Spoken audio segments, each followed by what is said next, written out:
When we think about scripts and dialogues, if you hear those words and you instantly tune out, whether it's consciously or subconsciously, I want you to maybe think about different mental frameworks. In our industry, we are professional conversationalists, right? This is what we do.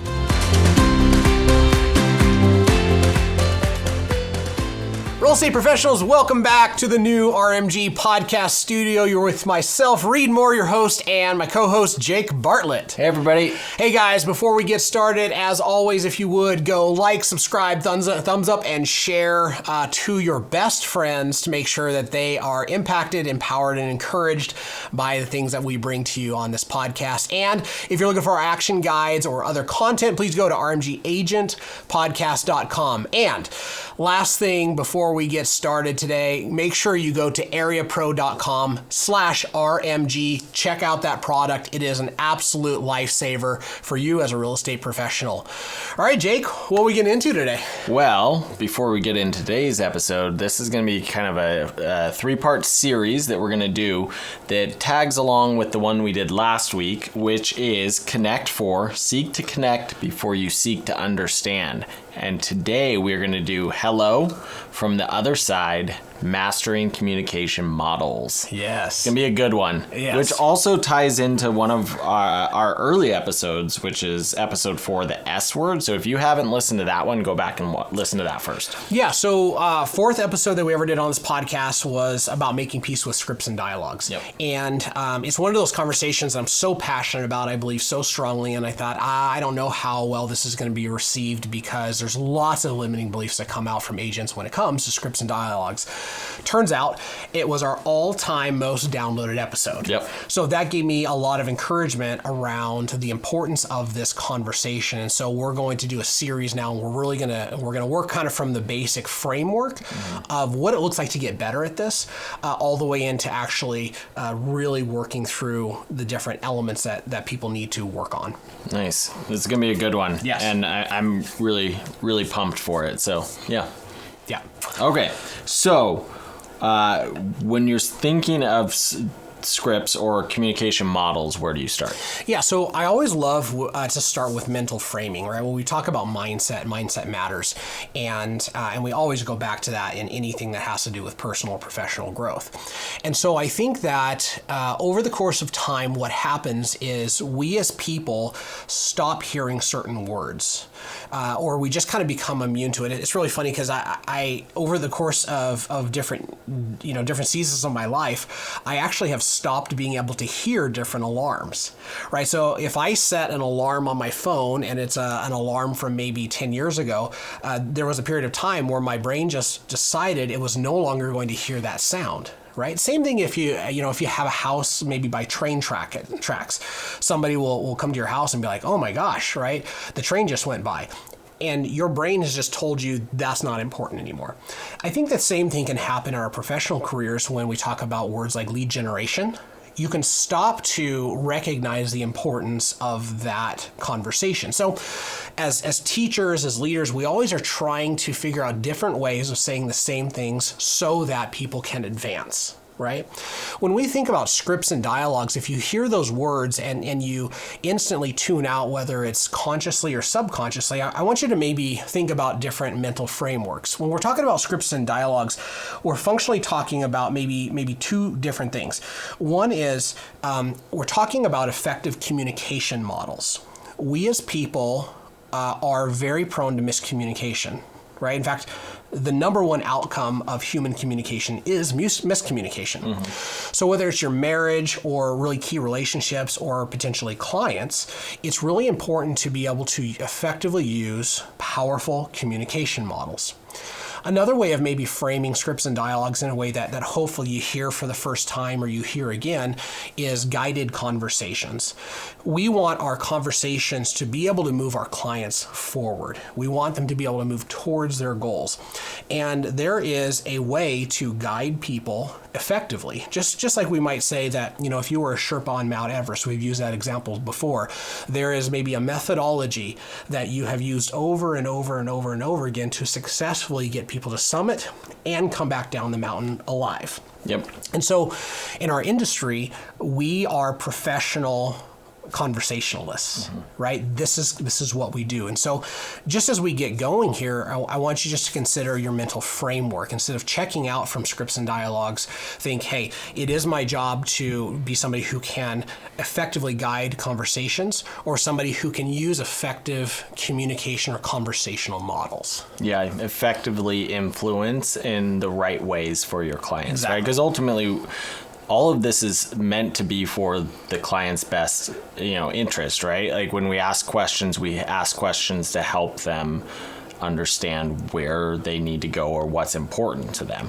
We talked about in the last week's podcast, which was the Connect for Connection's sake, which is a communication model. When we're talking about communication models, like the questions that you're asking, and that would be formulated in the communication models of like, hey, I'm going to ask these questions just to connect to them, not to really understand where they're going. That's right. And when we talk about like the guided conversation models, that is a model that we're going to use to ask questions to get repeatable, predictable results. That's exactly right. So any professional that gets consistent results, they do it through consistent practice and repetition, right? Everybody, if you think about a golfer, you think about a baseball player, you think about a quarterback, it's over and over and over again practicing the correct footwork, the correct form, the correct posture, just everything needs to be exactly the same. In the communication model world, you might think of comedians.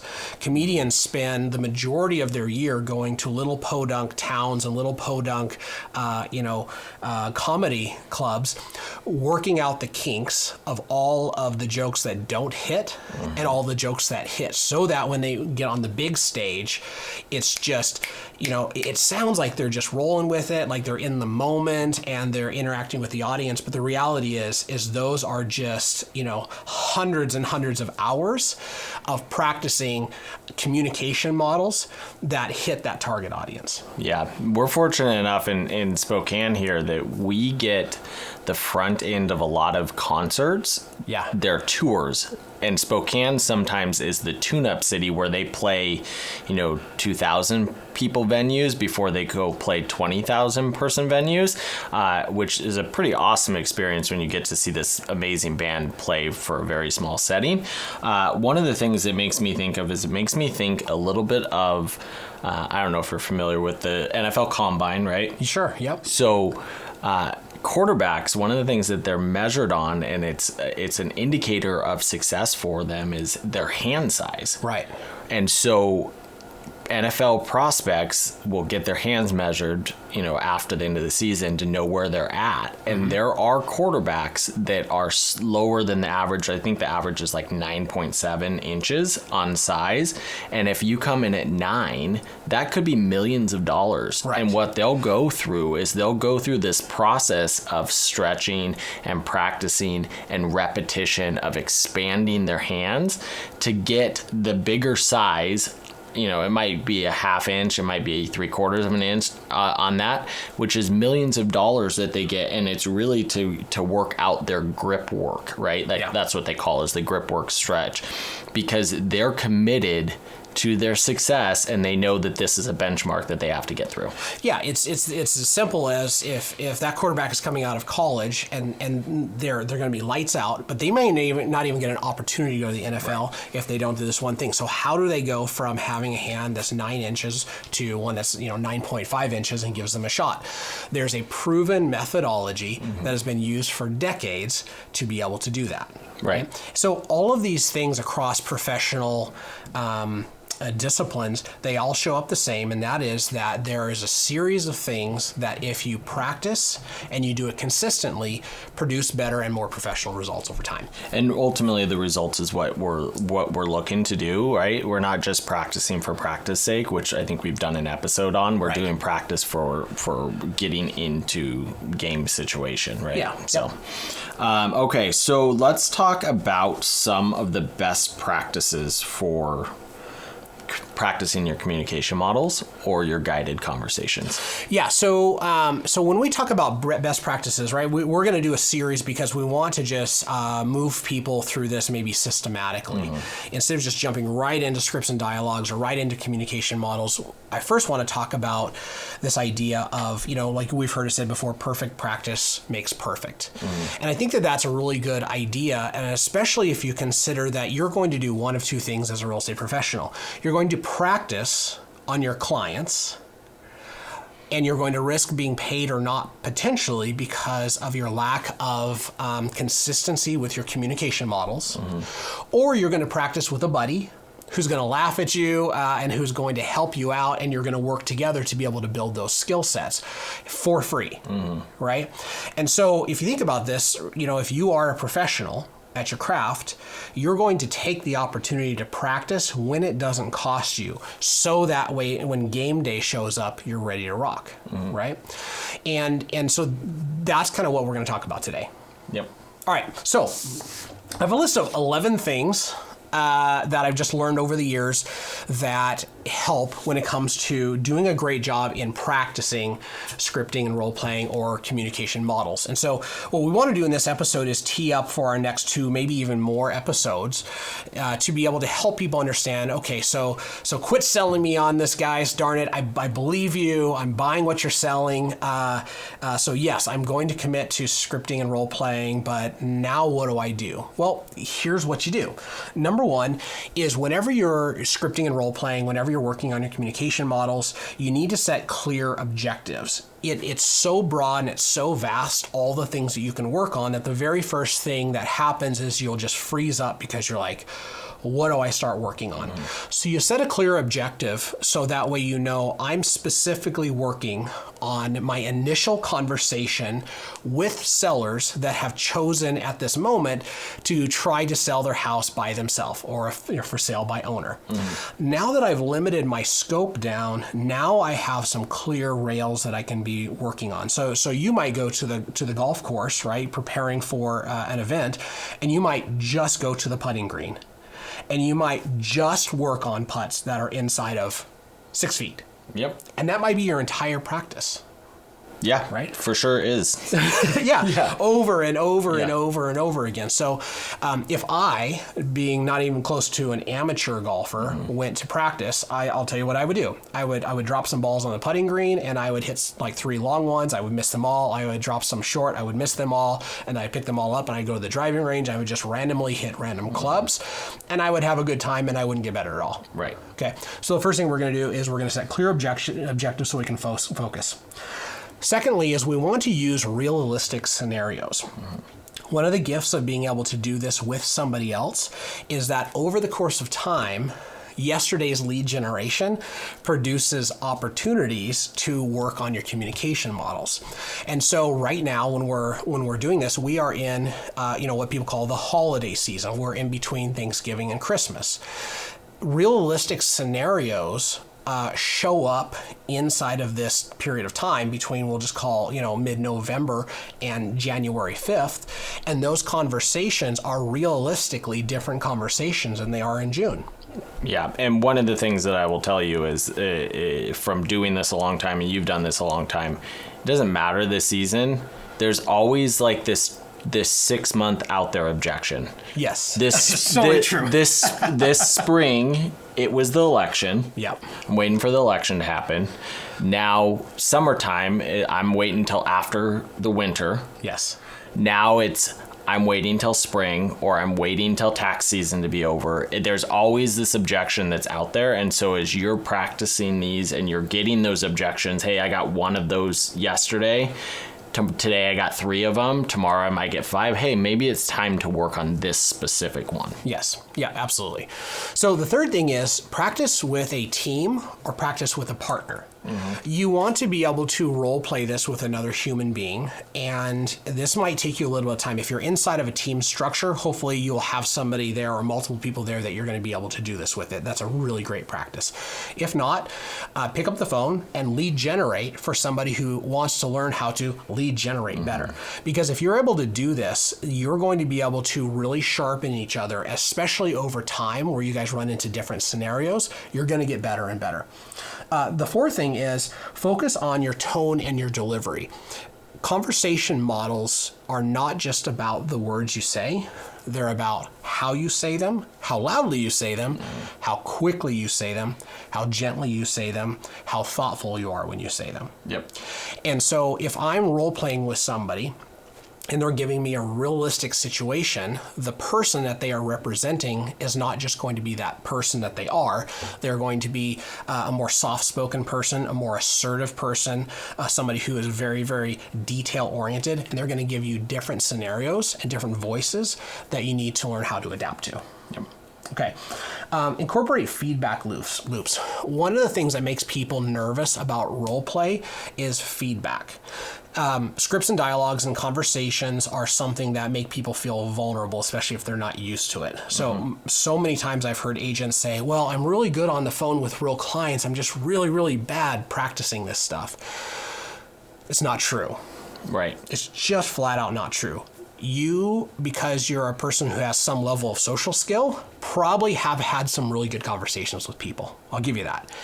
You have definitely not consistently had great conversations if you haven't been practicing them. Right. So make sure that you are incorporating feedback loops to where you can give each other good and sometimes even brutal feedback. Because again, somebody on the other end of the line that you don't set an appointment with, they are going to give you feedback. They're just not going to give you feedback in a way that helps you grow. Their feedback is going to be them not working with you and you not knowing why. Right? That's not great or helpful feedback. Yep. Yeah, it's one of the great things of doing this with a group of 4 to 10 people is you get lots of different perspectives. And if you're open to the critiques, which I think is where a lot of people have issues, is they're not open to the critiques of the things that you can do better. Then it's a great experience. And having maybe one person take the lead on what's the clear objection this time. Yes. Or what's the design. Like we role play at the office and sometimes the objective is to, really hammer somebody. And then sometimes the objective is to like lighten the mood around the office before we get to calling that day. Right. So. Yeah, absolutely. So you want to, number 6 is master key dialogues. One of the things that will make your practice ineffective is if you get bored with the core things that you need to do. Just like every area of professional practice, there are a small number of really, really key things, right? One of the keys we talked about in last week's episode was how crucial it is to connect. So you're going to practice connecting over and over and over and over and over again until you feel like you shouldn't have to do it anymore. But just like every other professional, you're going to keep doing it. Yep. So you're going to practice with connecting. You're going to practice doing a needs analysis. You're going to practice dealing with objections, right? And these things are just going to be things that you do over and over again. And part of it, if you think about your role play, it's not just about building new skills or even sometimes sharpening the skills. Sometimes it's almost like stretching before a workout. If I show up in the office and the very first thing that I do is open my mouth with a buddy, and out comes something like blah, blah, blah, right? Because, I didn't have enough coffee yet, and, and I haven't been talking all morning. That's wonderful. I have a funny story from that this morning, actually. I went to the gym, super early. I got to the gym at 5, had my headphones on, my hoodie on. I go to the gym and I don't want to talk to anybody. And I went back and I had to get donuts for my kid's class today because it's his birthday and that's what they allow is donuts. So I got donuts. And when I was talking to the cashier, she had pink hair and it looked really nice. And I blurted that out. I was like, I like your hair. Because it was the first time I'd had an adult conversation all day and I didn't know, I hadn't got the word vomit out yet. Yeah. So it's just really important, right, that you do that, right? Okay, I love that. That's fantastic. It makes me think of time like when I'm at the airport, right? And somebody says, have a nice trip, and you say, you too. And they're standing behind the desk, if you travel soon, right? You too. You too. So, and then you just realize I have not been talking much today. Yep. Okay. So number 7 is use scripts and recordings, right? So the challenge is that there have been lots and lots of people in sales and lots of people in our industry over many, many years who have learned through trial and error and intentionality how to have effective conversations. And when I show up to my role playing, if I am a newer agent, I just would encourage you to adopt this idea that you do not know the most effective things to say. Now, you might have been in sales before, and so you might have some effective things to say, or you might have a lot of confidence in your social skills, so you might have some effective things to say. But the whole essence of being growth-oriented and practicing to become professional or more professional is that you haven't arrived. Yeah. Right. So even if you've been doing this for 22 years, like I have, there has not been a rival. I can't even count the number of times that I have had conversations that didn't go well, not because of the other person, but because I should have been more practiced and more prepared for that conversation model. Yeah, I would add into, and I'm going to geek out a little bit on like averages and ratios and things. If you're converting an appointment every 18 phone calls and you make 12 dials or 12 conversations a day, right? The first conversation you have that day might be the appointment that you should set. Yes. Does that make sense? Oh, yeah. So if you're not having the practice and you're not warming up and you're not preparing and you just lackadaisically have that first conversation with just the mindset that it's going to be a throwaway, like you could be shortchanging yourself like 20 appointments a year. Yes. And over a career. Yeah. A huge amount of money. Yeah. Right? Such a great observation. I love that. It just makes me think, again, just doubling down on this. When somebody changes their conversion ratio, let's say from 1 in 100 to 2 in 100, they double their income. That's not going from 1 to 20. That's not some superhuman thing. It's just this small quantum leap, this very small thing that can literally double your income. Yeah, and it might even be more than double, because if you started thinking about taking this down the path of the more appointments that you have, the better you get with the dialogue at the appointment. Sure. The better you get at showings, the better you getting, helping somebody make the decision that this is the right house. Like you could be, cutting 3/4 of your business over your career out just by, Okay. No, absolutely. Okay. So number 8 is add pressure and variety. So if you are working with somebody else who is in a different league when it comes to their skill set, one of the things to be mindful of is how hard you make the scripting out of the gate. Right? If it's too hard, it can be disheartening for somebody who's new. So we tend, when somebody's brand new, to give them very easy objections or maybe even no objections and help them get some repetition and some confidence in the basic things. So you would think about, if a little kid starts playing baseball, they don't start playing baseball. Baseball is way too complex for a little kid. They start playing t-ball, right? And then they go to coach pitch, and then they progress all the way up, and the rules change all the way up through college. So we want to do something similar with our agents because we want to be able to change the variety. We want to be able to turn it up to where it's challenging but doesn't induce fear, especially with people who are maybe less assertive. Right?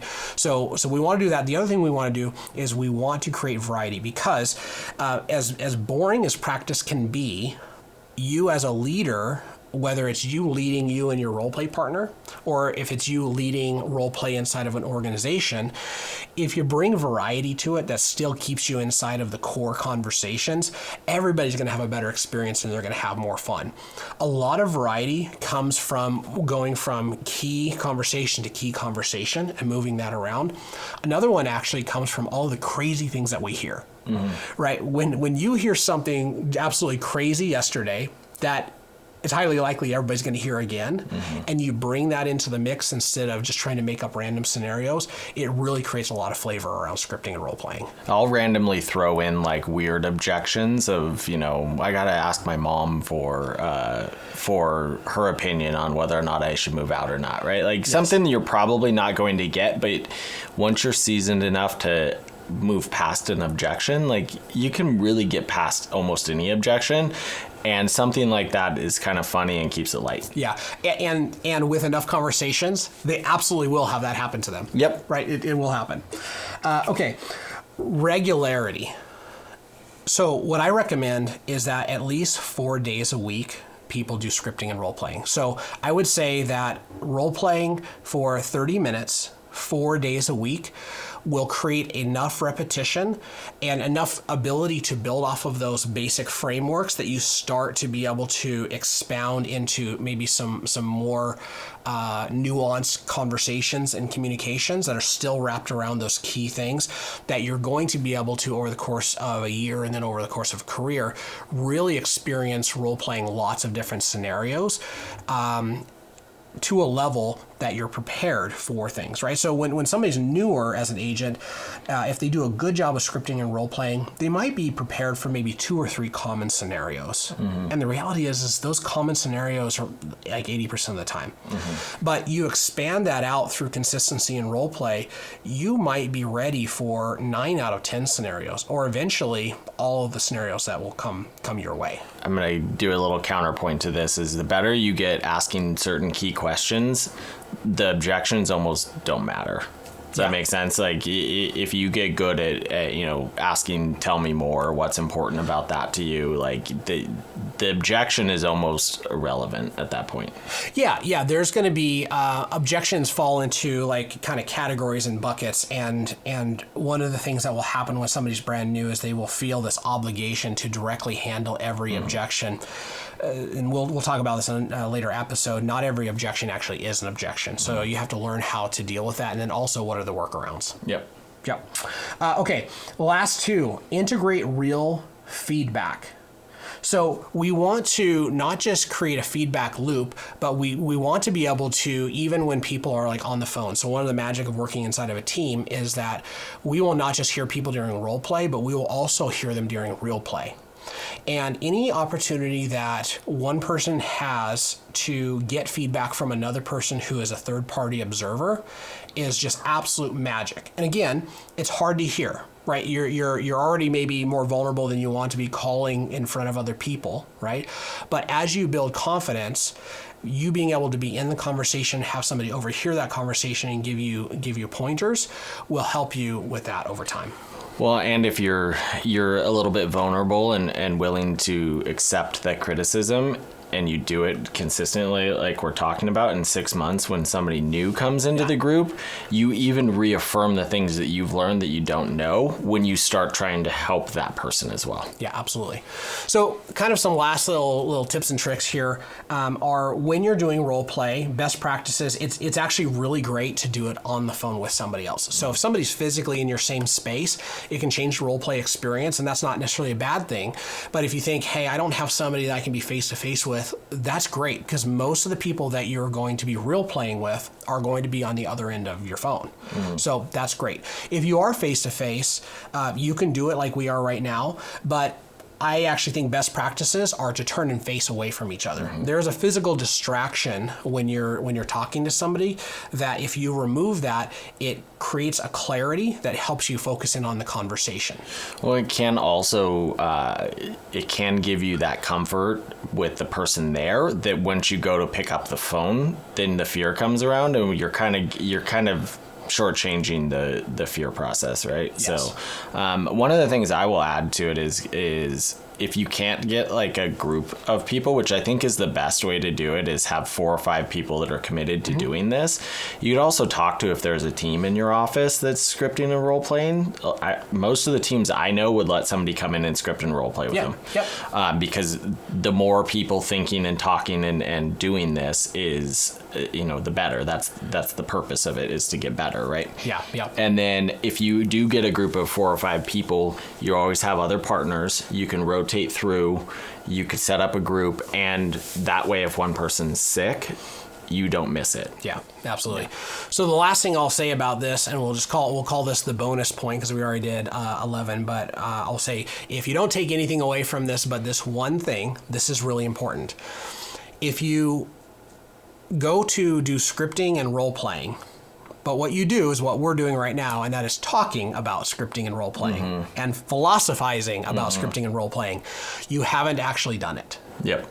Scripting and role playing is all about you show up and you get to it, right? You get to the actual scripting and role playing, then you get concise, short feedback, and you get right back to it. Yep. That's the magic, is actually just flat out getting the repetitions around doing the work to be excellent over time at conversational models. I'm really excited for the next couple episodes of this. I think it's going to be really empowering for people that maybe haven't dabbled into this topic, and those that have gotten away from this. This is going to be awesome. So thank you for tuning in. As always, we are here to impact, empower, and encourage you in your real estate business. Yes. All right, guys. If you haven't dusted off your scripts and dialogues in a while, now it's time to get back to it. And when you go to our action guides over the next few episodes, we're going to be dropping scripts and dialogues and a list of role plays, do's and don'ts, so that way you can take this and actually start getting to it.